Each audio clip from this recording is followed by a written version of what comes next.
En tout cas, en ce 20 janvier 2024, nous avons assisté à la prestation de serment du nouveau président élu, Félix-Antoine Tshisekedi Tshilombo, et c'était une manifestation grandiose.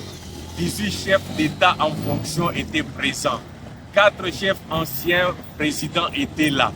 Le président de la Banque africaine de développement était bien présent et 18 autres chefs de délégation qui sont venus du monde entier. C'est pour dire que la diplomatie agissante du président de la République a payé et on a vu que la diplomatie, cette diplomatie a payé et nous voyons les retombées. En dehors de ça, j'ai retenu quelques éléments majeurs. Le président dit: frères, mes chers compatriotes, je vous ai entendu.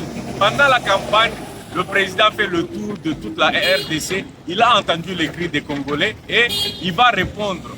Il a encore dit que les erreurs du passé ne se reproduiront plus. Nous croyons à ce que le président de la République a dit et nous pensons, en nous conformant même à la prière du pasteur Roland Dallot qui dit que nous sommes fatigués des voleurs, nous sommes fatigués de ceux qui posent des actes antipatriotiques et nous pensons que le président va choisir les éléments compétents de la RDC. Il y en a dans tous les domaines.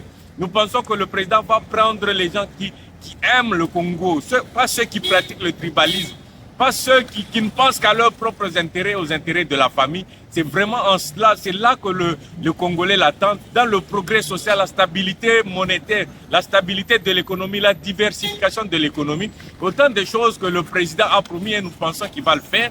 En dernier ressort, en dehors des 6 piliers dont il a parlé, moi je retenu également que le président a dit que la négociation, la renégociation dans le cadre des contrats chinois a permis de récupérer 7 milliards de dollars qu'il va investir essentiellement dans le secteur des infrastructures pour désenclaver les provinces de la RDC, c'est-à-dire construire des routes qui relient les différentes provinces de la RDC. C'est en cela que le Congo, le géant de l'Afrique centrale, est en train de se mettre debout.